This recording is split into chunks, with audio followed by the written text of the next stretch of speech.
So welcome you to our online class on artificial intelligence. Artificial intelligence strong sense versus weak sense এর মধ্যে আমরা আলোচনা করছিলাম।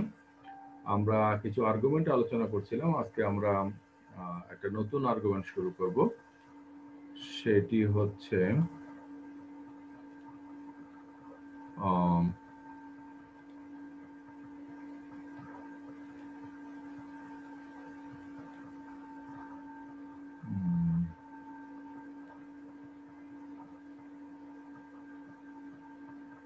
আমরা গত ক্লাসে আলোচনা করেছিলাম mathematical objection against strong AI আর আর্গুমেন্ট ফ্রম ডিসেবিলিটি, এবং আর্গুমেন্ট ফ্রম ডিসেবিলিটি হচ্ছে স্ট্রং এর বিপক্ষে এবং উইক এর পক্ষে।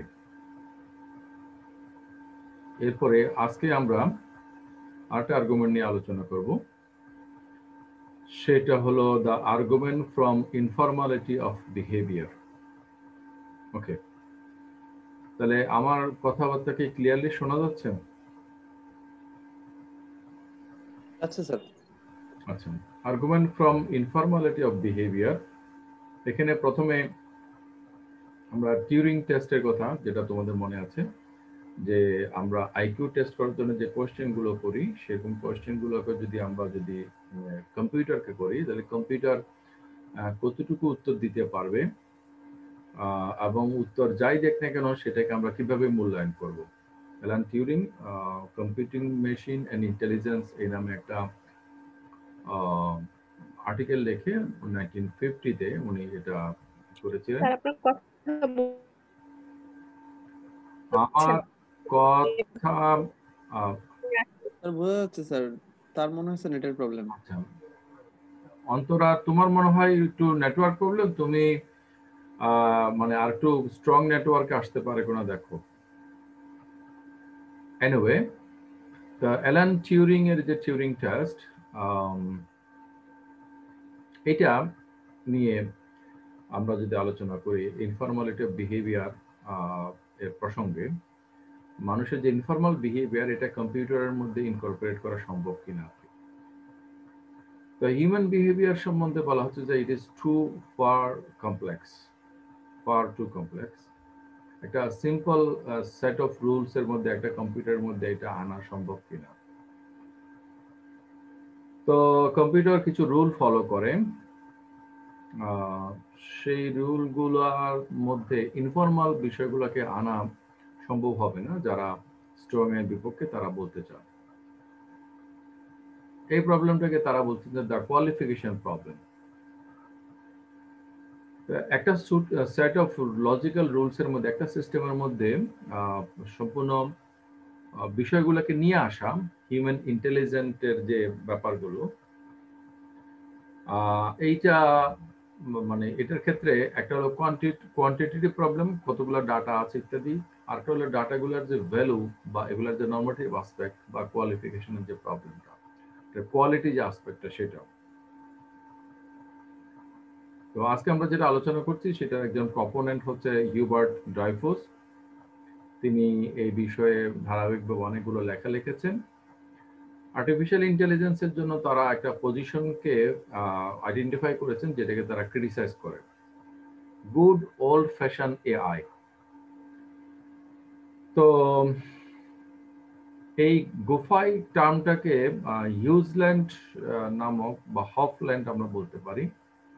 হফল্যান্ড 1985-এ এটা করেছেন যে ড্রাইফুসরা যেটা সমালোচনা করতে চায় সেই জিনিসটা কি বলছে, সেটা হচ্ছে গুড ওল্ড ফ্যাশন এআই, বা সংক্ষেপে আমরা বলতে পারি গোফাই। সো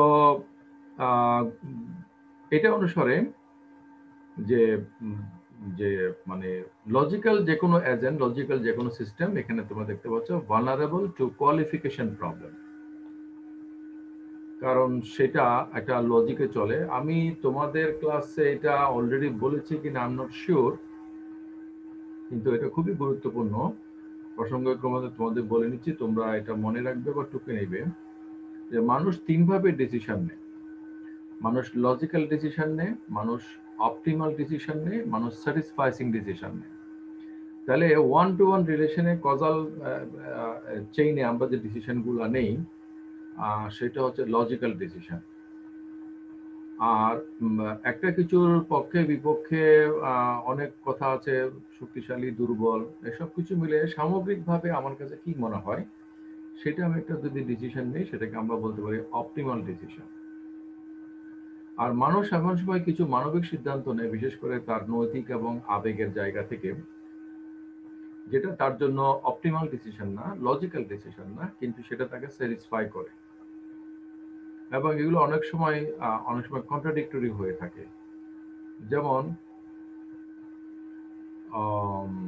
আমরা একজন কথার কথা জ্ঞানী গুণী বা রিসোর্সফুল পার্সন, একজন লিডার বা একজন অ্যাডাল্ট পার্সন, যে তার অনেক ওয়ার্ক ফোর্স আছে, তাকে বাঁচানোর চেষ্টা না করে আমরা একটা শিশুকে বাঁচানোর চেষ্টা করি, যেটা আইরোবর সিনেমাটার মধ্যে আছে শুরুর দিকে।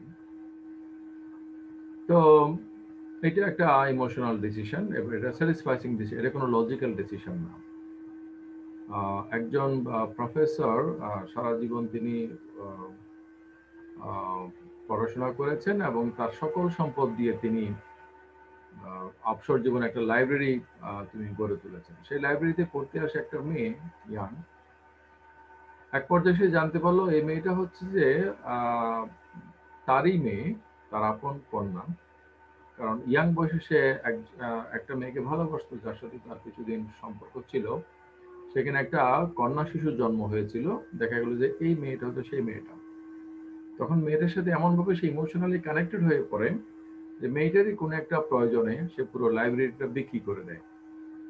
এই প্রফেসরের এই সিদ্ধান্তটা, এটা একটা মানে স্যাটিসফাইং ডিসিশন। সো আমরা যখন মানুষের মতো বলবো, সুতরাং মানুষ ফর্মালি যে সিদ্ধান্তগুলো নেয় লজিক্যালি, সেগুলোর বাইরে তার যে ইনফর্মাল ডিসিশনগুলো, তার যে ইনফর্মাল বিহেভিয়ার গুলো, তার যে অপটিমাল ডিসিশন, এবং মোরওভার তার যে satisfying decision which is related on emotions and ethics or metaphysics, you can say, এই জিনিসগুলো কম্পিউটার পারবে কিনা।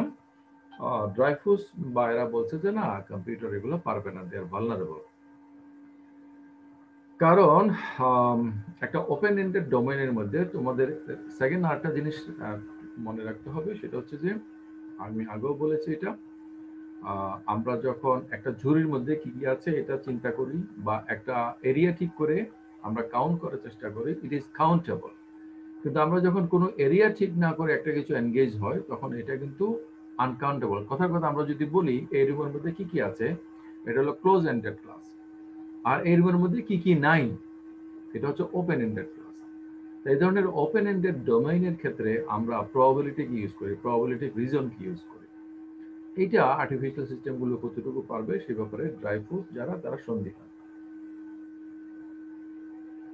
তো ড্রাইফুসের এই পজিশনে যারা সমালোচনা করছে, তারা বলছে ড্রাইফুস দের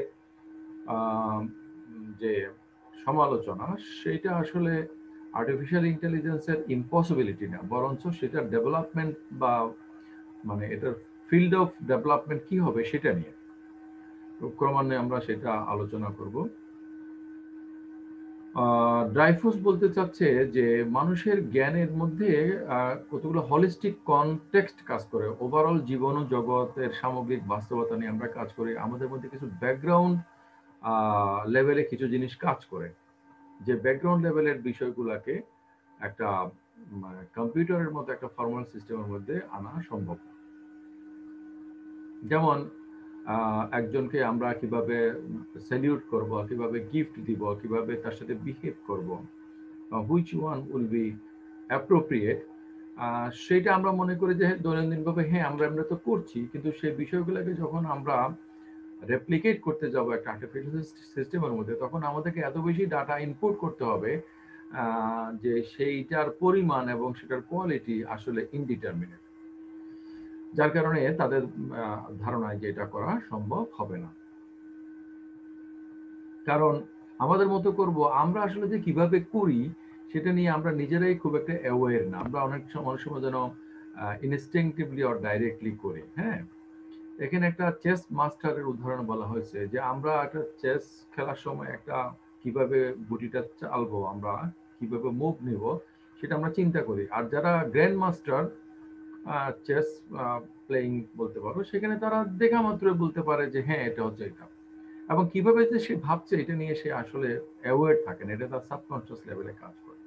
কিন্তু যারা সমালোচক তারা বলতে চাইবে যে না, সাবকনশিয়াস লেভেলে কাজ করলেও এটা একটা থট প্রসেসেরই তো ব্যাপার, এবং এই থট প্রসেসের ব্যাপারটা তো তার ব্রেনের মধ্যে ঘটে, এটা এত কুইকলি স্কিলফুলি হয় যার কারণে হয়তো সে এটা বুঝতে পারে না। সেজন্য যারা আর্টিফিশিয়াল ইন্টেলিজেন্সের স্ট্রং সেন্সের পক্ষে, যারা মানে মোটা দাগে যারা বস্তুবাদী, বা আরো স্পেসিফিকলি বলতে গেলে যারা হচ্ছে আচরণবাদী, আমরা আরেকটা কথা বলতে পারি যারা হচ্ছে যে ফাংশনালিস্ট, কারণ বিহেভিয়ারিজমের একটা স্মার্ট ফর্ম হচ্ছে ফাংশনালিজম, তারা কিন্তু এটার সাথে ডিসএগ্রি করবে। তারা বলবে যে না, পুরো ব্যাপারটাই কিন্তু একটা মানে একটা ফিজিওলজিক্যাল প্রসেস আমাদের ব্রেনের মধ্যে ঘটে, এবং ফিজিওলজিক্যাল প্রসেস একটা হলো যে ম্যাটেরিয়াল প্রসেস। এটা এখন আমরা জানি না, কিন্তু future science will be able to come to know it. হ্যাঁ, এবং let's do science more seriously to fill up the gap. Okay, এখানে প্রসঙ্গক্রমে কিন্তু আমার যে মানে কনস্ট্যান্ট গ্যাপ থিওরির কথা যেটা আমি বলি সেটা রিলেভেন্ট হয়ে পড়ে, কারণ ওই জায়গাতে গ্যাপটা ফিল আপ করে যখন আমরা ওই জায়গাতে যাব, তখন কিন্তু এমন কিছু অ্যাভিনিউজ বের হয়ে পড়বে যেটা আমরা এখন বুঝতে পারছি না। তখন যে নতুন ধরনের অ্যাভিনিউজ গুলো বের হয়ে পড়বে, সেটা আমরা কিভাবে বুঝতে পারি?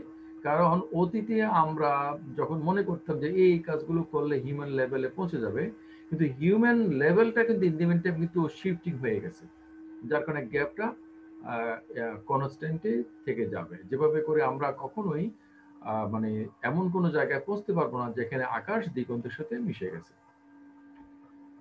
আচ্ছা, যাই হোক, সেটা তো আমার থিওরি। সেটা যেহেতু আমি কোনো স্টাবলিশড ফিলোসফার নই, সেজন্য আমার থিওরিটা স্টাবলিশ নয়, কিন্তু আমি কোর্স পড়ানোর সময় সেটা বলি, এবং বিশ্ববিদ্যালয়ের পর্যায়ে পড়াশোনা হচ্ছে যে একজন প্রফেসর তিনি প্রফেস করবেন, কিন্তু তিনি ইন্ডক্ট্রিনেট করবেন না। আমি যখন কোনো কিছু প্রফেস করি, কোনো কিছু বলি, বিশেষ করে ফিলসফি ডিসিপ্লিনে, তাহলে আমি সেটার পক্ষে যে আর্গুমেন্ট সেটা প্লেস করতে হয়, যেটা আমি এইমাত্র করলাম। ওয়েল, যারা মেটেরিয়ালিস্ট, যারা স্ট্রং এর পক্ষে, তারা কিন্তু ড্রাইফুজের পজিশনটাকে সমালোচনা করবে। আমরা ড্যানিয়েল ড্যানেটের কথা বলতে পারি। ড্যানেট বলবে যে একজন ম্যাজিশিয়ান যখন স্টেজের মধ্যে একটা মেয়েকে অ্যাপারেন্টলি করাত দিয়ে কেটে দুই টুকরো করে ফেলছে, এটা আমাদের কাছে যতই ম্যাজিক্যাল মনে হোক না কেন, এটা কিন্তু একটা ফিজিওলজিক্যাল ব্যাপার, এবং আমরা একটা ভিজুয়াল ইলিউশনের কারণে সেটাকে সঠিক মনে করি। কিন্তু তিনি বলছেন যে তোমাদের ফিলোসফাররা বা ফিলোসফিক্যাল দৃষ্টিতে যারা বলছো আর্টিফিশিয়াল ইন্টেলিজেন্স অসম্ভব, তারাও কিন্তু মানুষের মধ্যে এই ধরনের একটা ম্যাজিক আছে, ফিজিওলজিক্যাল প্রসেস তোমার ব্রেনে কাজ করছে বলে বলছে, কিন্তু অ্যাকচুয়ালি আমাদের ব্রেনের মধ্যে যা কিছু ঘটে এগুলো সব ফিজিওলজিক্যাল, এবং physiological everything is actually material.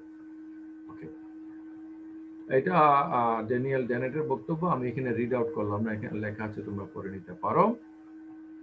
সেক্ষেত্রে ড্রাইফুস এবং ড্রাইফুস মানে হচ্ছে দুজন ড্রাইফুস একসাথে কাজ করেছেন 1986, মানে তাদের 1986 এর যে পাবলিকেশন, এখানে মধ্যে লিস্ট দেওয়া আছে, সেখানে মধ্যে আছে যে তারা একটা কিছু 5 ধরনের কাজের কথা বলেছেন, যে যেগুলো অর্জন করলে মানুষের লেভেল হয়েছে বলে বলা যাবে। তাদের ভাষায় সেগুলো আসলে অর্জন করা সম্ভব নয়, কিন্তু এই কন্টেন্টটা আমি স্টুয়ার্ট রাসেলের যে বইটা থেকে নিয়েছি। স্টুয়ার্ট রাসেল বলছে যে আসলে সেগুলো কিন্তু অনেকগুলো অর্জন অলরেডি কম্পিউটার করেছে আর্টিফিশিয়াল সিস্টেমে, এবং কিছু কিছু জিনিস অর্জন করার পথে। প্রথম প্রবলেমটা বলছে ড্রাইফুস, বলছে যে একটা good generalisation from examples cannot be achieve without background knowledge. তাহলে আমার এখানে আসলে ব্যাকগ্রাউন্ড নলেজটাকে হাইলাইট করা দরকার ছিল। তাহলে ব্যাকগ্রাউন্ড নলেজ যদি কাজ না করে তাহলে এটা জেনারেলাইজেশন হবে না। তারপরে তিনি নিউরাল নেটওয়ার্কের কথা বলেছেন, তারপরে লার্নিং অ্যালগরিদমের কথা বলেছেন, তারপরে হিউম্যান ব্রেইনের কথা বলেছেন, যে হিউম্যান ব্রেইন যেভাবে কি করে যে রেলিভেন্ট ইনফরমেশনটাকে নিয়ে একটা রেলেভেন্ট আনসার সে তৈরি করে। তো তারা বলতে চাচ্ছে, ড্রাইফুস বলতে চাচ্ছে, currently No details of this mechanism are understood or even hypothesized in a way that could guide AI research. তাহলে আর্টিফিশিয়াল ইন্টেলিজেন্সের রিসার্চের মধ্যে এই কাজগুলো হয় নাই এবং কিভাবে হবে সেটার কোনো হাইপোথিসিসও বিল্ড আপ করা হয়নি।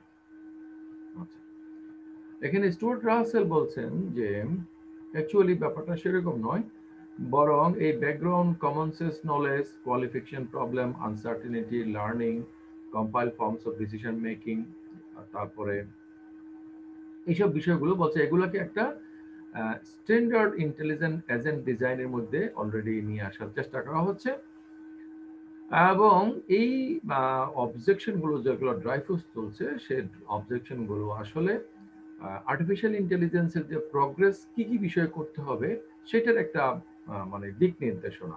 এটা not the impossibility of the development of artificial intelligence. সংক্ষেপে এইটি হচ্ছে the argument from informality of behaviour, যে আর্গুমেন্টটা সেটার মূল কথা। আমরা এখন একটা ব্রেক দিব কিছু আলোচনার জন্য এবং সে আলোচনার পরে আমরা পরবর্তী যে argument can machines really think, এটাও টিউরিং টেস্ট বেসিস একটা আলোচনা, সেটা আমরা শুরু করব। নাও কোয়েশ্চেনস। গত ক্লাসে কথা ছিল যে তামরিন প্রথম কোয়েশ্চেন করবে। আই ডোন্ট নো তামরিন এখন আছে কিনা। জি স্যার, আমি আছি। Sure. So your question or supplementation? আমরা আছি, এখন কানেকশন দিছি, অনেকক্ষণ ট্রাই করার পর কানেকশন পাচ্ছিলাম না। আচ্ছা তামরিন বলো। ছিল না তো, সেজন্য কানেকশন পাচ্ছিলাম না। Tamrin, your any question or whatever you have understood, you can summarize it or anything. Sir sir আরো কিছু আলোচনা করুক সবাই, তাহলে স্যার একটু ইজিয়ার হবে আমার জন্য। ওয়েল, তাহলে আমরা এতক্ষণ যে আলোচনাটা করলাম প্রায় মোর দেন 15 মিনিটস, সেটাকে তুমি একটু বলো এক মিনিটে, সামারাইজ করো what you have understood.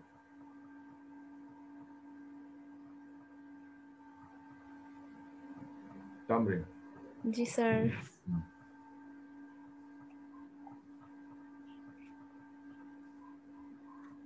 Sir আচ্ছা, আমাদের কিন্তু এই স্কিলগুলো ডেভেলপ করতে হবে, যে একটা কথা শুনি সেটাকে সামারাইজ করা। যে আমরা ছোটবেলায় যে কম্প্রিহেনশন লিখতাম না, কম্প্রিহেনশন তোমরা লেখো নাই? জি sir. You try to comprehend whatever you say. আমি তোমাকে একটু ইনসিস্ট করছি, you say anything.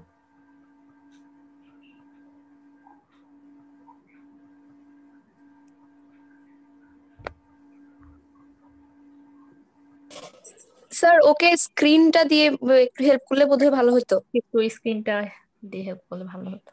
তামরিন, G sir.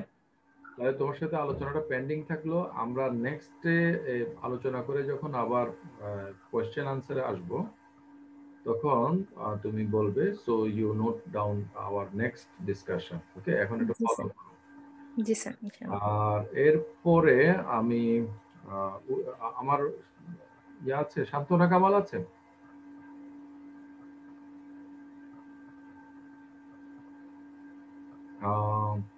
Purabi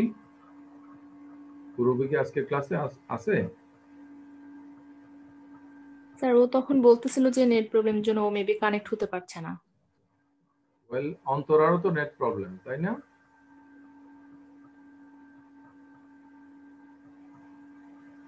আচ্ছা, লিভ ইট। ইয়াতে এখন হলো যে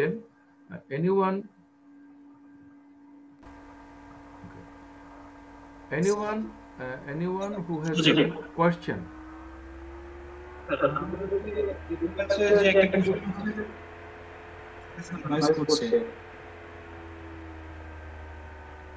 নয়েজ হচ্ছে এখন? জি স্যার, এখনো নয়েজ হচ্ছে। নয়েজ হচ্ছে না?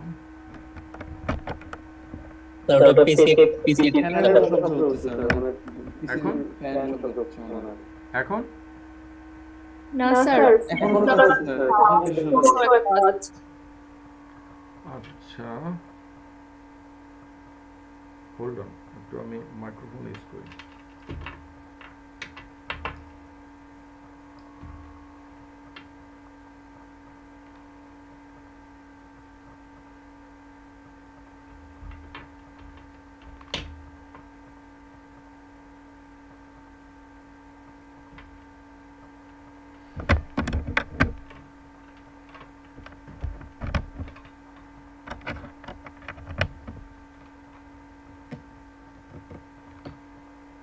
এখন কি একটু বেটার?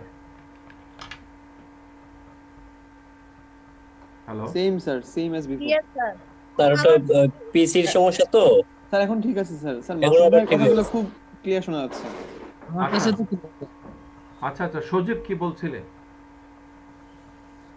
তো হচ্ছে ওই যে গুড ওল্ড ফ্যাশন এআই, এখানে কি মানে বিষয়টা এমন বোঝানো হচ্ছে যে হচ্ছে মেশিন হচ্ছে লজিক্যালি যে ডিসিশন গুলো নেয়, ওটা হচ্ছে অনেক সময় আমাদের হিউম্যান যে ব্যাকগ্রাউন্ড বা হিউম্যান ক্যাপাসিটিতে আমরা যে হচ্ছে মানে অনেকগুলো স্যাটিসফ্যাক্টরি ডিসিশন নিতে পারি, ওটা তারা নিতে পারে না। মানে এই বিষয়টা বোঝানো হচ্ছে, বা হচ্ছে probabilistic reasoning systems are more appropriate for open ended domains, এই বিষয়টা দ্বারা কি বোঝানো হচ্ছে, এটা একটু প্রবলেম আছে। হুম হুম হুম স্যার আমার একটা কোশ্চেন ছিল। হুম, তোমার কোশ্চেনটা শুনি। হ্যাঁ, আচ্ছা স্যার, আমার কোশ্চেনটা হচ্ছে যে ড্রিফুস যে কথাটা বলছে যে এই যে হিউম্যান নলেজটাকে হোলিস্টিক কনটেক্সটে এক্সপার্টাইজ করে, কিন্তু আমরা কি আসলেই হোলিস্টিক কনটেক্সটে করি যে নলেজটা আপনার হচ্ছে এক্সপার্টাইজ যেটা কিনা একটা কম্পিউটার করতে পারে না? আমি মনে করি যে একটা গ্রাউন্ডে হিউম্যানের থেকে একটা মেশিন যথোপযুক্ত এবং বেশি ডাটা সম্বলিত নলেজ এক্সপার্টাইজ করতে পারে মানুষের থেকে আর কি, যদি আমরা ইয়ার অ্যালগরিদমের কথা চিন্তা করি। কিন্তু এই ক্ষেত্রে ড্রিফুস কি বুঝাইছে আমি সেটা স্যার বুঝতে পারিনি আসলে, যে which human operate or machine can not operate. Okay, তাহলে অ্যাসাম্পশনটা হচ্ছে যে আমরা মানুষেরা যেভাবে কাজ করি, আমরা যে ডাটাগুলো প্রসেস করি, সেই ডাটাগুলো কোত্থেকে আসে? আশেপাশের পরিবেশ থেকে আসে। আশেপাশের পরিবেশ, এই যে পরিবেশ, আমি একটা কথা বললাম না, আমরা যদি এটা লিখে নেই পরিবেশ, কোট আনকোট পরিবেশ, এই পরিবেশের মধ্যে কি কি আছে, তাহলে আমরা দেখতে পাবো এই পরিবেশের মধ্যে ওই যে ডিস্টেন্ট গ্যালাক্সিতে একটা কিছু স্টার আছে যেটা সম্বন্ধে আদৌ আমি জানি না, it is also contributing in the environment that I am considering about. I am not actually consciously aware of that, but it is working in the background. Sir in idealist point of view আমি তো সেটাকে observe করতেছি না, তাই না? তার মানে আমি যতক্ষণ পর্যন্ত সেটাকে অবজার্ভ করতেছি না ততক্ষণ পর্যন্ত সেটা আমার সামনে এক্সিস্ট করতেছে না। তো সেই ক্ষেত্রে স্যার উত্তরটা কি হবে? না, যেটা আমি অবজার্ভ করছি না কিন্তু আমাকে এফেক্ট করছে, সেটা কিন্তু আমার আনকনশিয়াস অবজারভেশনে আসতেছে। আচ্ছা, মানে এমন কিছু বিষয় আমাদের আচরণকে যদি আমরা মানে নিজেদের আচরণকে আমরা বিশ্লেষণ করি, এই অ্যাসাম্পশনটা, যে অ্যাসাম্পশনের ভিত্তিতে কথাটা বলা হচ্ছে, সেই অ্যাসাম্পশনটা হচ্ছে যে আমাদের আচরণের মধ্যে এমন কিছু হোলিস্টিক বিষয় কাজ করে, ইনফর্মাল বিষয় কাজ করে, যেগুলো আমাদের মানে আচরণের মধ্যে প্রভাব সৃষ্টি করে। এই জন্য আমি মাঝখান দিয়ে আমাদের মোড অফ ডিসিশনের প্রসঙ্গটা বললাম, যে লজিক্যাল, অপটিমাল, স্যাটিসফাইং। আমরা 3 ধরনের ডিসিশন নেই। তাহলে আমরা এটাকে যদি মোটা দাগে 2 ভাগ করে আজকের আলোচনার সাথে, ফর্মাল এবং ইনফর্মাল, তাহলে আমাদের স্যাটিসফাইং ইমোশনাল ডিসিশনগুলো ইনফর্মাল। মনে করো রিচার্ড ডকিন্স নাস্তিকতা প্রচার না করলে ওনার কি বেতন কমে যেত না সুযোগ সুবিধা কমে যেত? মানে does he doing all these things for achieving some সুবিধা? Of course not. It is his ethical position. Yes. ওকে, আমি কিছু প্রপাগেট করি, তুমি কিছু প্রপাগেট করো, বা যারা প্রপাগেট করে না, আমাদের যে তামরিন কিছু বললো না, also she also does have some specific outlook about life and reality, তাই না? তাহলে এই বিষয়গুলো কি একটা ফর্মাল ব্যাপার নাকি মোস্ট ইনফর্মাল আমাদের আন্ডারস্ট্যান্ডিং এর ব্যাপার? ইনফর্মাল আন্ডারস্ট্যান্ডিং এর ব্যাপার স্যার। তো ইনফর্মাল আন্ডারস্ট্যান্ডিংটাকে আমি কিভাবে করব? যখনই আমাদের এটার মেটাফিজিক্যাল রুটটা হচ্ছে যে, তোমাদের সাথে যেহেতু আমি কোর্স করেছি, আমি মেটাফিজিক্সের কোর্স মাত্র এখনো শুরু করিনি, কিন্তু মেটাফিজিক্স নিয়ে এপিস্টেমোলজি পড়াতে গিয়ে আমি প্রায় সময় কথাবার্তা বলেছি। আর মেটাফিজিক্স এবং এপিস্টেমোলজি হচ্ছে মুদ্রার এপিট উপিটের মতো, হ্যাঁ, দুটি হচ্ছে ফিলসফির মূল বিষয়। তুমি যখন আন্ডারস্ট্যান্ডিংটাকে একটা মানে এক্সপ্রেশন আনবা, তখন এটা এপিস্টেমোলজি হয়ে যায়। হ্যাঁ, এনিওয়ে, তো আমি স্যার আমার একটা কোশ্চেন ছিল প্লিজ। আচ্ছা, হ্যাঁ বলো। স্যার আপনি যে বললেন যে আমাদের মাঝে হচ্ছে কিছু হলিস্টিক বিহেভিয়ার এক্সিস্ট করে, তো স্যার এটার কোনো উদাহরণ? এই তো আমি বললাম, এই যে বললাম আস্তিকতা নাস্তিকতা, আমাদের টোটাল ফিলসফি, টোটাল মেটাফিজিক্স, আমাদের টোটাল এথিক্স, প্রতিদিনে আমরা যেগুলো আমাদের ফিলোসফিক্যাল এভরিথিং এভরিথিং ফিলোসফিক্যাল, আমরা যেগুলো, এই জন্য তো লজিক্যাল পজিটিভিস্টরা বলছে যে ফিলোসফির বিশেষ করে মেটাফিজিক্সের জিনিসগুলো টোটালি মিনিংলেস, শুধু তার মানে মানে শুধু স্যার শুধু প্রতিদিনের লাইফে আমরা যেটা করি এবং যেটা আমরা মানে আচরণে দেখাই আমাদের আমাদের আচরণের মধ্যে সেটা প্রভাব পড়ে।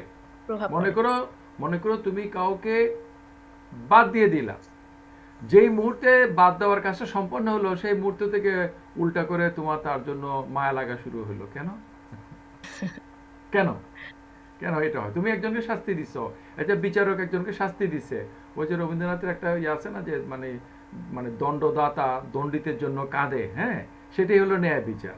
তো যে যিনি বিচারক তার কেন খারাপ লাগে? কথার কথা, হ্যাঁ। একটা সিনেমা আছে পুরনো, তোমরা দেখতে পারো, দ্য ডার্ক জাস্টিস। ও মানে জজ, কিন্তু ও জজের চেয়ারে বসে অনেক সময় সত্যটাকে প্রমাণ মানে উকিলরা প্রমাণ করতে পারে না, প্রসিকিউটররা, যার কারণে অপরাধী ছাড়া পেয়ে যায়। তখন সে করে কি রাতের আধারে ছদ্মবেশে গিয়ে ওই অপরাধীগুলাকে ধরে, অপারেশনে যায়, বুঝছো?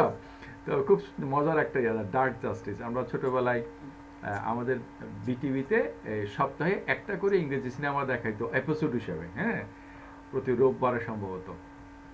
তো আমরা ওটা দেখতাম, হ্যাঁ, ডার্ক জাস্টিস। তো এখন কথা হচ্ছে যে আমাদের মধ্যে আমাদের আচরণকে যদি আমরা বিশ্লেষণ করি তাহলে আমরা বুঝতে পারি যে মানুষের মধ্যে কিছু মিস্টেরিয়াস বিহেভিয়ার ঘটে, হ্যাঁ, যেটা ফর্মালি হওয়ার কথা না। তাহলে আমাদের একটা ইনফর্মাল সেক্টরে কাজ করছে।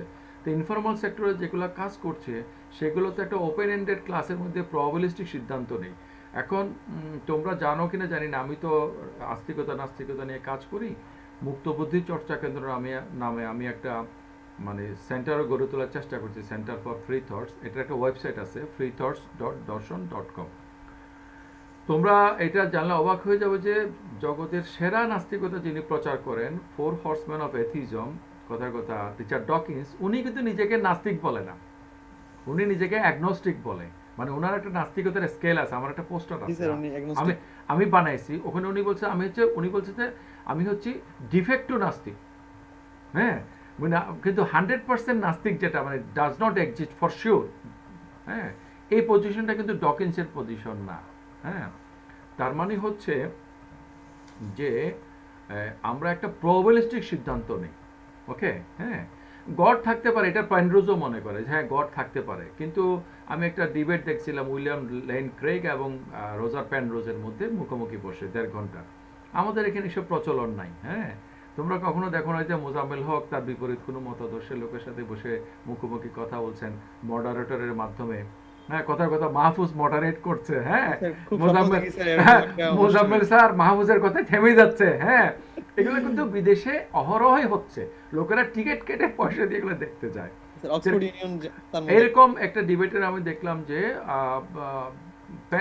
পেনরোজ তো কিন্তু বস্তুবাদী না, ড্যানিয়েল এজিয়ার মতো, আমাদের শালমার্সের মতো, বা আমাদের এই যে জন সালের মতো, সাল্লো কিন্তু বস্তুবাদী না, হ্যাঁ, কিন্তু একই সাথে সে কিন্তু আবার কিন্তু ধর্মবাদীও না, হ্যাঁ, ধর্মের ব্যাখ্যাটাকেও সঠিক মনে করে না, হ্যাঁ। তা সে বলছে যে না, উইলিয়াম লেন ক্রেগকে পেনরোজ বলছে যে না, তোমার কাছে এটা হ্যাঁ ম্যাথমেটিক্স ইজ নট ফিজিক্স, এটা আলাদা জিনিস, কনসিয়াসনেস এটা আলাদা জিনিস, এই তিনটা আলাদা ডোমেন, ফিজিক্যাল, মেন্টাল এবং অ্যাবস্ট্রাকশন। ম্যাথমেটিক্স হচ্ছে একটা অ্যাবস্ট্রাক্ট ওয়ার্ল্ড, ওই যে উনি প্ল্যাটোনিক ওয়ার্ল্ডে বিশ্বাস করে, প্ল্যাটোর world of ideas, Roger Penrose, কিন্তু তিনি গডে বিশ্বাস করেন না, ওকে। কিন্তু উইলিয়াম লেন ক্রেগের কাছে মনে হচ্ছে যেন এটাই তো প্লজিবল। তুমি যদি মনে করো যে বস্তুই সব কিছু নয়, মাইন্ড আছে, তাহলে একটা সুপার মাইন্ড হিসেবে তুমি গডকে অমনিশেন্ট হিসেবে স্বীকার করতে অসুবিধা কি? পেনরোজ বলছে যে না, এটা আমার কাছে রাদার ভেগ মনে হচ্ছে। আমি কারো পক্ষে বিপক্ষে বলছি না, আমি বলছি মানুষের এই যে নলেজগুলো 2 2 4 এটা নলেজ, আর এই জিনিসের দাম 4 টাকা হওয়াটা ঠিক হয়েছে বা ঠিক হয় নাই, কথা বুঝছো? এই নলেজটা, এথিক্যাল নলেজটা, নর্মেটিভ নলেজগুলো, এই জিনিসগুলো মোর ইনফর্মাল, এবং মোর ইনফর্মাল বিষয়গুলোকে একটা ফর্মাল সিস্টেমে কিভাবে আনা যাবে, এটা হচ্ছে ড্রাইফুসদের অবজেকশন। আর তার মানে স্যার সে হোলিস্টিক কনটেক্সটটা ইনফর্মাল সেন্সে বুঝিয়েছেন। আর আমি মাহফুজের প্রশ্নের উত্তরে যেটা বলতে চেয়েছিলাম, মাঝখানে তাবাসসুমের কথাটা শুনে ওদিকে কিছু বললাম, সেটা হচ্ছে যে আমরা যখন আমাদের জাজমেন্টকে প্রপোজিশনে আনি, আমাদের থটকে যখন আমাদের বিহেভিয়ারে আনি, অর্থাৎ রিয়েলিটিকে যখন আমরা অ্যাপিয়ারেন্সে আনি, ফেনোমেননে আনি, তখন আমাদের সকল নুমেনা যে মানে ফেনোমেননের মধ্যে আসছে সেটা তো নয়। আমরা যদি অন্টোলজিটা দেখি, the relation between noumena and phenomena, the relation between reality and appearance, the relation between thought and expression, the relation between me and my behaviour, these are not identical, these are necessary at best. Okay, তাহলে তাই যদি না হয় তাহলে আমাদের মতো হবে না। আমাদের মতো না হলে এক্সপার্ট হবে, অনেক স্কিলফুল হবে, ফাংশনাল হবে, ক্যাপেবল হবে, এই যে আমাদের স্মার্টফোনের মতো স্মার্ট হবে, দিন দিন অনেক স্মার্ট হবে। কিন্তু একটা অঙ্ক যতই জটিল হোক না কেন, সেই অঙ্কটা কিন্তু একটা এন্টিটি হয়ে উঠবে না। যদিও every entity does have some specific mathematic and arithmetic, সব কিছুর মধ্যে গণিত আছে, কিন্তু গণিত কোনো জিনিস দেয় না। মানে পপুলার এক্সাম্পলটা হচ্ছে 2 + 2 = 4, this equation will not give you 4 টাকা অর এনি 4 থিং। ওকে, তো আমরা তাহলে পরবর্তী আলোচনাটা শুরু করতে পারি, if you allow me. Okay, okay ji sir. Sir. Can machine really think? Can machines really think? এখন থিঙ্কিং এর ব্যাপারে আমাদের মনে রাখতে হবে, প্রথমে আমি যে করেছি actual thinking, simulation of thinking. তাহলে একজন যদি সঠিক উত্তরটা দেয়, ওএমআর শিটের মধ্যে সে একটা আন্দাজে একটা ঘর পূরণ করলো, সঠিক হয়ে গেল, আমরা বলবো না যে সে জানে, যদিও তারটা সঠিক হয়েছে, এটাকে আমরা বলবো লাকি গেস। সো আমরা যখন বলবো ক্যান মেশিনস রিয়েলি থিঙ্ক, সেটা হচ্ছে যে থিঙ্কিং ফ্রম উইদিন, আন্ডারস্ট্যান্ডিং এর মাধ্যমে যে থিঙ্কিং, হ্যাঁ, নলেজের যে আউটকাম সেটা, এটা সিমুলেশন বা ইমিটেশন হলে হবে না। এখানে একটা কনভারসেশনের কথা বলা হয়েছে যে একটা কম্পিউটার কি একটা সনেট লিখতে পারবে, একটা কনসার্ট কম্পোজ করতে পারবে, অথবা কোনো কিছু করতে পারবে? এমনকি বলছে যে এখানে এমনকি যদি পারেও সে কি জানে যে সে সেটা করেছে? যেমন তোমরা যদি এখন নেটে সার্চ দাও, তোমরা দেখবে যে অ্যালগোরিদমের মাধ্যমে কম্পিউটার কিছু মিউজিক তৈরি করেছে, এবং এগুলো শুনতে তোমার ভালোই লাগবে। হ্যাঁ, তাহলে সনেট লিখতে না পারলে অন্ততপক্ষে কনসার্ট কম্পোজ করা এটা কিন্তু পারছে, এবং ভবিষ্যতে আরও ভালো করেই পারবে। কিন্তু দ্য ভেরি কোয়েশ্চেন, মানে খুবই, মানে কি বলবো, এটা বেজাল্লা কোয়েশ্চেন, সেটা হচ্ছে যে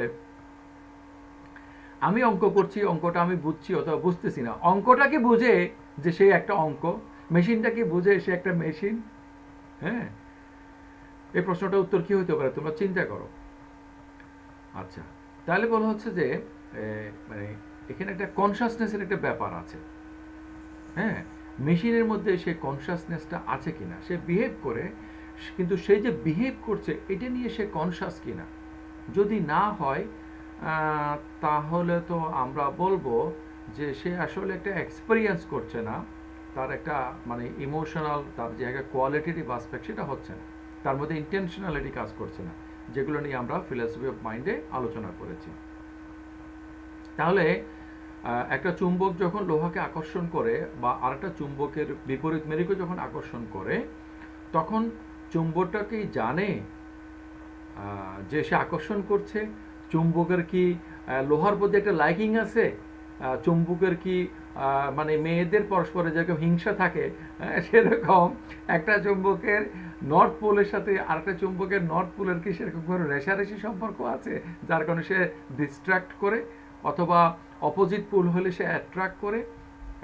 তাহলে অ্যাট্রাকশন ডিস্ট্রাকশন হচ্ছে বটে, কিন্তু সেটার মধ্যে লাইকিং ডিসলাইকিং কাজ করছে কিনা, লাভ অ্যান্ড জেলাস কাজ করছে কিনা, সুযোগতা ইন্টেনশনালিটি কাজ করছে কিনা। হ্যাঁ, তো এইটা হচ্ছে খুব গুরুত্বপূর্ণ আর কি। হ্যাঁ, স্যার হার মুভিটাতে তো হচ্ছে দেখানো গেল যে হচ্ছে অপারেটিং সিস্টেম দিয়ে কনসাসনেস গুলো কাজ করে, যে একটা অপারেটিং সিস্টেম হচ্ছে ডিজায়ার করে, লাভ করে, বা হচ্ছে গিয়ে থিঙ্ক করে, মানে কিভাবে করছে। আচ্ছা, এটা নিয়ে আমরা প্রশ্নোত্তর পর্বে আলোচনা করব, তোমার মনে রেখো, আমিও স্মরণে রাখার চেষ্টা করছি। আচ্ছা, তো টিউরিং বলছে যে প্রশ্নটাই তো একটা ভুল, এই যে প্রশ্নগুলো তোমরা আলোচনা করছো, আমরা আলোচনা করছি। টিউরিং বলছে যে তুমি যখন বলো যে ক্যান মেশিনস রিয়েলি থিঙ্ক, আসলে থিঙ্কিং বলতে তুমি কি চাচ্ছ, তুমি তুমি তো এইভাবে একটা অ্যালগোরিদমের মাধ্যমে চিন্তা করো, তাহলে অ্যালগোরিদমের মাধ্যমে একটা চিন্তার বহিঃপ্রকাশ যখন একটা কম্পিউটার ঘটাচ্ছে, তুমি কেন ধরে নিচ্ছ যে তার ভিতরে একটা কগনিটিভিটি নাই? তুমি কেন একটা মানে মানে এমন একটা স্ট্যান্ডার্ড আরোপ করছো যে স্ট্যান্ডার্ডটা অ্যাকচুয়ালি তুমি নিজেও কোয়ালিফাই করো না? তো এখানে বলছে যে দুইটা সমস্যা আছে। After all, in ordinary life, we never have any direct evidence about our internal mental states of other human beings. এখন তুমি যখন অন্য একটা মানুষকে একটা প্রশ্ন আমি দেখেছিলাম ফার্স্ট ইয়ারে, মাসুম প্রবলেমস অফ ফিলোসফি পড়ায় একটা প্রশ্ন করেছিল যে মানে দ্য প্রবলেম অফ মানে আদার্স পিপল মাইন্ড, আসলে মানে আমার মাইন্ড আছে কিনা সেটা আমি, প্রশ্নটা খুবই মানে চমৎকার প্রশ্ন ছিল, কারণ আমার মাইন্ড সম্পর্কে আমি ডাইরেক্টলি ইনটুইটিভলি ইন্ট্রোস্পেক্টিভলি জানি somehow or other. How can I know that others peoples, they are also peoples, not machines, and they also do have a mind as like as me? কারণ অন্য মানুষের আমি যা কিছু দেখি সেটা তো আচরণ, রিয়েলিটিকে তো আমি অ্যাসিউম করি। ওই যে এপিস্টেমোলজি ক্লাসে বারবার বলছিলাম যে we assume the reality but we experience the appearance. Okay, তাহলে আমরা অ্যাসিউম করি, তাহলে আমরা বায়োলজিক্যাল হওয়ার কারণে মানুষের ব্যাপারে করি, নন বায়োলজিক্যাল হওয়ার কারণে আমরা মেশিনকে মানুষের মর্যাদা দিতে চাচ্ছি না। তাহলে ভবিষ্যতে সাইবর্গ হবে বায়োলজিক্যালি, মানে ওই যে আমরা যে জম্বি আর্গুমেন্টে বলেছি যে মানুষের মতো হবে biologically, cell to cell identical, তাহলে তার ব্যাপারে কেন আমরা মনে করবো না যে সে আমাদের মতো নয়, সে স্ট্রং সেন্সে ইন্টেলিজেন্ট নয় বরং উইক সেন্সে, যদিও সে অনেক বেশি স্কিল। ওকে, সেটা একটা কোয়েশ্চেন। আর conversation with a machine on creative aspects of literature and philosophy which are of human intellect. এখন আমরা যদি প্রথমেই ধরে নিই যে এটা হচ্ছে একটা মেশিন, তার কাছ থেকে কেন আমরা লিটারেচার ফিলসফি লেভেলের এক্সপার্টাইজ আশা করছি? Turing concedes that question of consciousness. Turing বলছে হ্যাঁ, কনসাসনেসের একটা বিষয় আছে, অবশ্যই এটা খুবই গুরুত্বপূর্ণ, কিন্তু ব্যাপারটা এমন নয়, এই অংশের মধ্যে কথাটা বলা আছে, ব্যাপারটা এমন নয় যে কনসাসনেসের সব বিষয়গুলোকে সলভ করে তারপর আমরা আর্টিফিশিয়াল সিস্টেম কনসাস হতে পারবে কিনা সেটা নিয়ে আলোচনা করব। কারণ তিনি বলছেন যে আমাদের কনসাসনেস তো আমাদের কাছে মিস্ট্রি, সেটা কিভাবে আমরা আর্টিফিশিয়াল সিস্টেমের মধ্যে নাই সেজন্য সেটা ইন্টেলিজেন্ট হবে না সেটা দাবি করছি। তো এরপরে বলছেন যে 1848 সালে আর্টিফিশিয়াল ইউরিয়া আবিষ্কৃত হয়। তো আর্টিফিশিয়াল ইউরিয়া দিলে গাছের মধ্যে যে পুষ্টি হয়, ন্যাচারাল ইউরিয়া দিলে তো সেম পুষ্টি হয়। একসময় কেমিস্ট্রির মধ্যে একটা প্রবলেম ছিল যে অর্গানিক কেমিস্ট্রি, অর্গানিক এবং ইনঅর্গানিক কেমিস্ট্রিকে একসাথে করা যাবে কিনা। এখন আমরা বুঝতে পারছি যে যেগুলোকে আমরা অর্গানিক বলছি, বায়োলজিক্যাল বলছি, একদম গোড়ায় গিয়া আমরা যদি বিশ্লেষণ করি অণু, তারপরে পরমাণু, তারপরে স্থায়ী কণিকা, অস্থায়ী কণিকা, তারপরে গ্লুয়ন, তারপরে কোয়ার্ক, তারপরে গিয়ে প্যানরোজের মতো লোকেরা বলবে তারপরে গিয়ে কিছু নাই, তারপরে আছে কতগুলো ম্যাথমেটিক্স, কতগুলো ম্যাথমেটিক্যাল ফিগার। হ্যাঁ, তাহলে দেখা যাচ্ছে যে মানে গোড়ায় কিন্তু জিনিসগুলো এক। হ্যাঁ, যেন আমরা যদি জগৎটা কিভাবে তৈরি, তাহলে মোস্টলি কার্বন দ্বারা তৈরি। এখন এই যে কার্বন শোভিনিজম বলে একটা কথা বলে যে মানে কার্বন দ্বারা তৈরি হলে হবে, নাহলে হবে না, মানে আমার এলাকার মানুষ হলে আমি তাকে গ্রহণ করব, কিন্তু একই কাজ করা সত্ত্বেও অন্য এলাকার মানুষ করলে তাকে গ্রহণ করবো না, তাহলে তো এটা এলাকাবাদ, অঞ্চলবাদ, রিজিওনালিজম। তাহলে আমরা যে বলছি যে আমাদের মতো হইতে হবে, তাহলে আর্টিফিশিয়াল সিস্টেম যদি আমাদের মতো করতে পারে তাহলে কেন আমরা মানবো না? আর আমরা কিসের মতো? আমাদের অর্গানিক যেটা আছে সেটাও কিন্তু at the bottom level very much inorganic. তাহলে অর্গানিক ইনঅর্গানিক এক সময় মনে করা হতো যে এটা কি একসাথে কি করা যাবে, এখন একসাথে করা যাচ্ছে। এক সময় মনে করা হতো যে মানে স্পেস টাইম, হ্যাঁ, এগুলো আলাদা, এখন বলা হচ্ছে যে এগুলো হচ্ছে যে একই রিয়ালিটির আলাদা ডাইমেনশন। হ্যাঁ, এভাবে কিন্তু জিনিসগুলো কিন্তু সিনথেসাইজ হয়ে আসছে। যেমন আমি খাওয়ার মধ্যে যদি আর্টিফিশিয়াল সুইটেনার দেই, সেটাও খাওয়াকে সুইট করবে, আমার এক্সপিরিয়েন্সটা সেম হবে। আর্টিফিশিয়ালি যদি ইনসেমিনেশন করা হয়, মানে গর্ভ সঞ্চারণ করা হয়, সেটা কিন্তু সেম গর্ভ সঞ্চারণ হবে ন্যাচারাল প্রসেসে যেটা হয় সেটাই। তাহলে আর্টিফিশিয়াল বলে আমরা সেগুলোকে মানে বাদ দিচ্ছি কেন? হ্যাঁ, আমরা আর্টিফিশিয়াল ফ্লাওয়ার বানাতে পারিনি, আর্টিফিশিয়াল রিয়ালিটি বানাতে পারিনি, রিয়ালিটি ইজ রিয়াল, এরকম আমাদের কিছু সীমাবদ্ধতা আছে আর কি। হ্যাঁ, যেমন এখানে বলা হয়েছে যে একটা যদি ঝড়ের সিমুলেশন করা হয়, সিনেমার মধ্যে করা হয়, সিমুলেশন অফ স্টর্ম কিন্তু কাউকে ভিজায় না, কিন্তু বিপক্ষে কথা হতে পারে যে এমন সিমুলেশন সম্ভব যেটা ভিজাবে। মনে করো পর্দার মধ্যে 3D, আর মনে করো পুরো এনভায়রনমেন্ট এমন করা হয়েছে যে আর্টিফিশিয়াল ফ্লাওয়ার থেকে ফ্র্যাগ্রেন্স বের হচ্ছে, যেভাবে করে মনে করো আর্টিফিশিয়ালি যদি জলীয় বাষ্প দেওয়া হয় সেখানে যেভাবে মেঘ তৈরি হবে। হ্যাঁ, এখন কম্পিউটারে যদি আর্টিফিশিয়াল কম্পিউটারে যদি 2+2=4 লেখে, ওখানে তো 4ই আসবে, 4 ছাড়া তো অন্য কিছু আসবে না। ন্যাচারালি যদি আমি হিউম্যান বিইং 2+2 লেখি সমান 4ই আসবে। তাহলে একটা কম্পিউটার যখন চেস প্লে করে বা আলফা গো প্লে করে বা কোনো গেম প্লে করে, সে তো সেম গেম প্লে করে অ্যাজ লাইক অ্যাজ মি। তাহলে সমস্যাটা কি? হ্যাঁ, বলছে সমস্যাটা হচ্ছে যে সব কিছু নির্ভর করে আসলে আমরা মেন্টাল স্টেট, প্রসেস, কনসিয়াসনেস বলতে আমরা কি বুঝি। ওকে, তাহলে from functionalist point of view, that a mental state is any indeterminate causal, the theory of functionalism says that a mental state is any indeterminate causal condition between input and output. Functionalist বলবে এটা input এবং আউটপুটের ব্যাপার, এবং ফাংশনালিস্ট theory অনুসারে দুইটা system যদি একই কজাল প্রসেসে কাজ করে, আইসোমরফিক সেম কজাল প্রসেসে কাজ করে, তাহলে তারা কিন্তু সেম হবে। তাহলে যেভাবে আমরা সিদ্ধান্ত নেই সেইভাবে যদি একটা আর্টিফিশিয়াল সিদ্ধান্ত নেয়, একটা আর্টিফিশিয়াল জম্বির মধ্যে যেরকম একটা আর্টিফিশিয়াল বায়োলজিক্যাল ব্রেনের মাধ্যমে, তাহলে তারও একটা মাইন্ড আছে এবং স্ট্রং সেন্সেশন ইন্টেলিজেন্ট, সেটাই আমাদের বলতে হবে। কিন্তু যারা এটার বিপক্ষে তারা বলতে চাইবে যে আমাদের যে বায়োলজিক্যাল ব্রেন, এই বায়োলজিক্যাল ব্রেনের একটা higher level of emergent character আছে, কিছু আনস্পেসিফাইড কিছু বিষয় আছে, যে বিষয়গুলো আসলে আর্টিফিশিয়ালি মানে তৈরি করা সম্ভব নয়। Thus mental states cannot be duplicated just on basis of some programs having the same functional structure with the same input output behavior. তাহলে একটা কম্পিউটার দিয়ে যদি আমরা যদি কোনো কিছু চেক করি আর আমরা যদি সরাসরি মানুষেরা চেক করি, তাহলে রেজাল্ট যদি সেম হয় তাহলে কম্পিউটার এবং মানুষ সমান।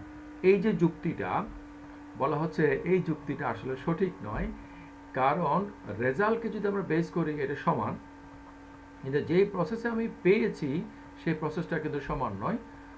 কার্টেশিয়ান কোঅর্ডিনেট বলে একটা জিনিস আছে, এই যে অ্যাক্সিসগুলো যদি একটার সাথে একটা যদি অ্যাক্সিস এভাবে করা হয়, তাহলে এই অ্যাক্সিসের মধ্যে মনে করো এই অ্যাক্সিসের মধ্যে একটা পয়েন্ট, ঠিক বিপরীত অ্যাক্সিসে একটা পয়েন্ট, এটার ক্ষেত্রফল সমান হওয়া সত্ত্বেও দুইটার পজিশন কিন্তু সমান হবে না। তাহলে আমরা আসলে মানুষেরা যখন কোনো কিছু চিন্তা করি তখন আমাদের ব্যাকগ্রাউন্ডে অনেক কিছু চিন্তা করে আমরা যে রেজাল্ট পাই সেগুলোর সাথে আরও অনেকগুলো জিনিস পাই। মোট কথা হচ্ছে আমরা যে কথা দিয়ে শুরু করেছিলাম যে আমরা যখন একটা ফর্মাল সিস্টেমে কাজ করি তখন আমরা যেভাবে কাজ করি আমাদের সাইড বাই সাইড যে আমাদের যে ইনফর্মাল যে বিষয়গুলো কাজ করে, যেটা আগে যুক্তিতে আমরা আলোচনা করেছি, সেই বিষয়গুলো কিন্তু আমাদের চিন্তা এবং থট প্রসেসের মধ্যে কাজ করে। এবং মানুষের মতো কম্পিউটার চিন্তা করতে পারে কিনা, আমাদের আনসারটা হচ্ছে হ্যাঁ পারে, in some specific functional area. আর এটার উত্তরটা নেগেটিভ হবে, হ্যাঁ পারে না in some holistic or absolute aspect. হ্যাঁ, ওকে, এই হচ্ছে যে আলোচনাগুলো। আর হার মুভির রেফারেন্সে সজীব যেটা বললে সেটা হচ্ছে, সেটার আনসারটা হচ্ছে যে এখন হচ্ছে simulation of storm, simulation of love. এখন একটা কম্পিউটার যদি বলে যে আমি আমি ফিল করছি, আমার ভালো লাগছে, আমার খারাপ লাগছে, ওকে, আমি কি বিশ্বাস করব যে এটা সঠিক সে ফিল করছে? আমি যদি বিশ্বাস না করি, কেন আমি করব না? কারণ আমি জানি তোমাদের জম্বি আর্গুমেন্টটা বোধহয় একটু ভালো করে বোঝা দরকার। জম্বি মানে বানানো সম্ভব কিনা সায়েন্টিস্টদের মাধ্যমে, এটা কোয়েশ্চেন না, হ্যাঁ। এবং জম্বি মানুষের মতো কাজ করতে পারে, তাহলে তাকে মানুষের ক্যাটাগরি দেওয়া হবে না কেন, সেটাও কোয়েশ্চেন না। জম্বি আর্গুমেন্টের মূল কথা হচ্ছে যে আমরা এমনটা ভাবতে পারি কিনা যে ঠিক মানুষের মতো cell to cell, body to body, biologically একটা মেশিন বানানো সম্ভব, একটা কিছুকে বানানো সম্ভব যার কোয়ালিয়া থাকবে না, সব কিছু থাকবে, কোয়ালিয়া থাকবে না। এটা আমরা ভাবতে পারি কিনা। যদি আমরা উত্তরটা হাঁ সূচক দেই, তার মানে বোঝা গেল যে আমরা জম্বি নই। কারণ একটা জম্বি কখনো জম্বি আর্গুমেন্ট দিবে না, এবং সে নিজেকে জম্বি ভাববে না, সে নিজেকে রিয়েল ভাববে। আমরা পরে আলোচনা করব, যেটা আমরা অলরেডি সেকেন্ডে আলোচনা করেছি। এনভাইটেড একটা পার্সন কিন্তু নিজেকে এনভাইটেড মনে করবে না। আমরা জম্বি? জি, জম্বিদের কাছে কি তাহলে আমরা জম্বি? জম্বিদের কাছে আমরা তাদের মতো, ওকে। এখন জম্বিকে তুমি জম্বি বলো আর এক্স ওয়াই যাই বলো না কেন, জম্বি বলতে আমরা যেটা বুঝি যে আমরা রিয়েল, ওটা জম্বি। জম্বিরা কিন্তু নিজেদেরকে জম্বি মনে করবে না, আর তারা যদি তাদেরকে জম্বি ডাকে, আমাদেরকেও জম্বি ডাকবে। তারা ওই ডিফারেন্সিয়েশনটা করতে পারবে না, কারণ তার ইনার ওই থট প্রসেসটা কাজ করছে না।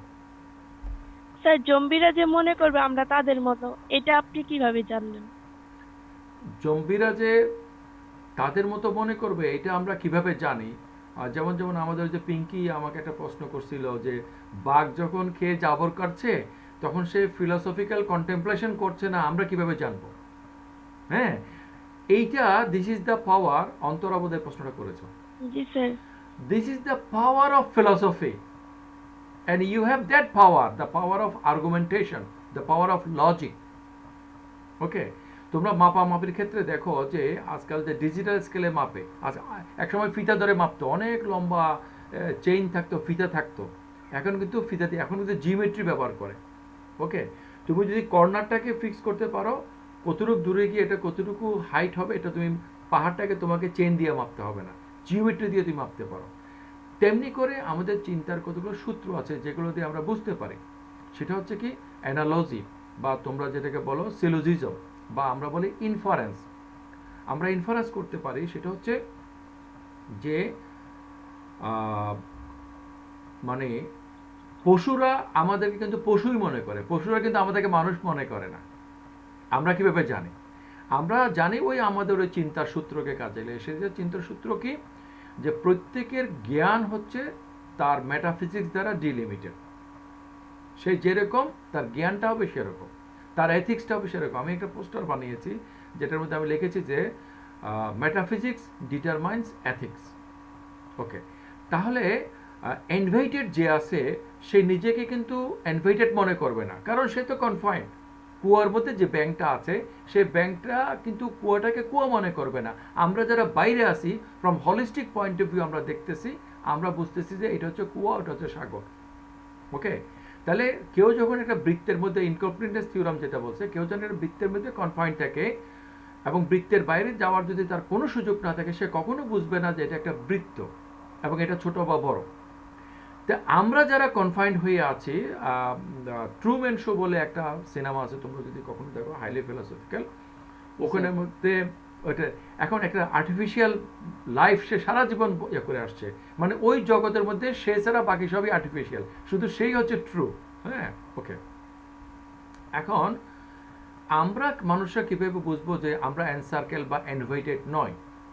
কারণ হচ্ছে ওই যে আমাদের থিঙ্কিং পাওয়ার, এই থিঙ্কিং পাওয়ার দিয়ে আমি জগতের একটা ক্ষুদ্র অংশ, কিন্তু কগনিটিভলি আমি কিন্তু জগতের বাইরে চলে যেতে পারি। ফিজিক্যালি আমি জগতের বাইরে কখনোই যেতে পারবো না। এটা ধর্মের লোকেরাও বলে, এটা সায়েন্সের লোকেরাও বলে। The world is so big and expanding. জগতের কারো পক্ষে জগতের বাইরে যাওয়া সম্ভব না, ইট ইজ সেটেলড। কিন্তু when you do philosophy, you say anything about world, you predicate the world. You are the subject of knowledge, and world is a predicate of your knowledge, object of your knowledge. So by using your power of argumentation and inference, তুমি বুঝতে পারো যে যার চিন্তা মানে যার গঠন যেরকম তার চিন্তা বা ব্যবহার সেরকমই হবে। সেটা যদি মানে অ্যানিমেট হয় তখন আমরা বলি চিন্তা, আর যখন ইনঅ্যানিমেট হয় তখন বলি সেটার ফাংশন। যেমন ফ্যানটা ঘুরে, এটা হচ্ছে ফাংশন। আমি হাতটা ঘুরাচ্ছি, এটা হচ্ছে একটা ইভেন্ট। ওকে, তাহলে আমরা বুঝতে পারি বাঘের যদি ফিলসফিক্যাল চিন্তা থাকতো তাহলে সে তার হ্যাবিটেট থেকে বের হতো। মানুষের ফিলসফিক্যাল চিন্তা মানুষের হ্যাবিটেট থেকে মানুষকে বের করেছে।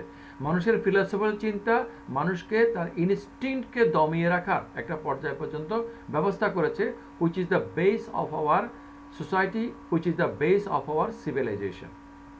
ওকে, তাহলে আমরা এই জিনিসগুলোতে বুঝতে পারি যে আলটিমেটলি আমরা যদি একটা ফাংশনাল মেশিন বানাতেও পারি, জম্বিও বানাতে পারি, সেইটা কিন্তু কখনো আমাদের মতো হবে না, because we have something significant. এই সামথিং সিগনিফিক্যান্টটা কীভাবে আসছে আমার কনস্ট্যান্ট গ্যাপ থিওরির আলোচনার মধ্যে আমি দেখিয়েছি, ইউটিউবে তোমরা পাবা। রিলিজিয়াস সেন্সে God has bestowed it, its divine gift for mankind. আর সেকুলার সেন্সে বা অ্যাথিস্টিক সেন্সে you are selection of nature. Nature has gifted you. Somehow or other you have got it. It has been developed in your biological system that you are conscious. What is consciousness? এটা তো David শালমার্স বলছে যে this the heart problem. নিউরোলজির লোকেরা, নিউরোসায়েন্সের লোকেরা যেগুলো বের করছে কোনটার সাথে কোনটা, এটা একটা mere correlation. You know, correlation and causation is not the explanation, is not the purpose of reason. Anyway, আমি একটা অনেক কথা বললাম, আমাদের ক্লাসের আর বেশিক্ষণ সময় নাই, বাকি সময়টুকু আমি কিছু কোয়েশ্চেন নিতে চাই আর কি। স্যার আমি স্যার রিসেন্টলি স্যার একটা আর্টিকেল পড়ছিলাম যে ক্যান মেশিন রিয়েলি থিংক, এটার সাথে রিলেটেড আর কি স্যার। ওটার মধ্যে স্যার বলা হচ্ছে স্যার রিসেন্টলি হচ্ছে কম্পিউটার হচ্ছে স্যার বিভিন্ন অ্যাপের মাধ্যমে বিভিন্ন মিউজিক বানাচ্ছে, মিউজিক কম্পোজ করতেছে এবং হচ্ছে বিভিন্ন আর্ট ওয়ার্ক হচ্ছে স্যার এরা করতেছে। এবং এরা যে এটা করতেছে আলটিমেটলি এটা হচ্ছে অন্যান্য মানে ওদের মধ্যে অন্যান্য শিল্পীর যেসব বিখ্যাত শিল্পীগুলোর ইনপুট গুলা দেওয়া হয়েছে মিউজিক বা আর্ট ওয়ার্কের, ওইগুলা থেকে হচ্ছে আলটিমেটলি ওরা প্রসেস করে নতুন কোনো কিছু হচ্ছে ওরা ক্রিয়েট করতেছে। আলটিমেটলি এরা আসলে থিঙ্ক করতে আসলে পারতেছে না। এবং যারা স্যার মানে যে কম্পিউটার যে ব্যাপারগুলো স্যার আসলে ক্রিয়েট করতেছে ওইটা মানে একটা ওরা যখন রিসার্চ করলো যে একটা আর্টিস্ট যখন স্যার একটা হিউম্যান যখন কোনো কিছু আর্ট করে বানাচ্ছে কিংবা একটা মিউজিক কম্পোজ করতেছে তখন আসলে ওরা কিন্তু স্যার একটা হিডেন একটা মেসেজ স্যার এটার মধ্যে দিতে চাচ্ছে। কিন্তু একটা কম্পিউটার যখন দিচ্ছে এটা হয়তো দেখতে একদম অ্যাকুরেটলি মিউজিকটা শুনতে আমাদের খুব ইমোশনাল ফিল করতেছে মিউজিকটা শুনে, অথবা স্যার আর্ট ওয়ার্কটা দেখে আমরা হয়তো ইমোশনাল ফিল করতেছি, কিন্তু আসলে আলটিমেটলি এরা মানে ইমোশনালি কোনো মেসেজ এর মধ্যে দিতে পারতেছে না। আর ওরা যেগুলো ক্রিয়েট করতেছে এগুলো হচ্ছে স্যার অন্যান্য ডাটাগুলো প্রসেস করে ওইখান থেকে আলটিমেটলি স্যার বানাচ্ছে। তো স্যার আলটিমেটলি এদের মধ্যে স্যার কোনো স্যার মনে করো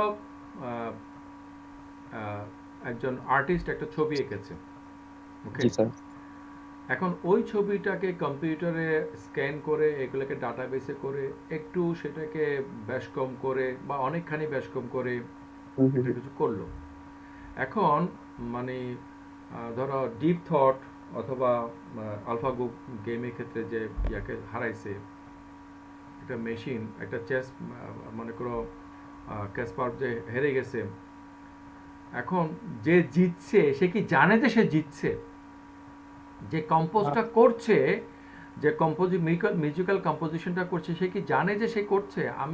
আমাদের ওয়াশিং মেশিনে ফাজি লজিক কাজ করে, মেশিনের ইয়াটা কিভাবে ঘোরে এটা কিন্তু ঠিক ঠিকানা নাই। ওকে, এখন সে কি জানে, মেশিন ডাইরেক্ট জানে যে সে কাপড় ধুইতেছে এবং কাপড় ময়লা হলে খারাপ, হ্যাঁ, বা সো অ্যান্ড সো, এটাকে সে জানে? সেই যে আমাদের এপিস্টেমোলজির মূল কথাটা যে if someone does anything but not aware of doing that thing, it doesn't come from within his cognitivity or her cognitivity, তাহলে তো এটা নলেজ হবে না, আমাদের যে ফান্ডামেন্টাল আন্ডারস্ট্যান্ডিং। ওকে, তাহলে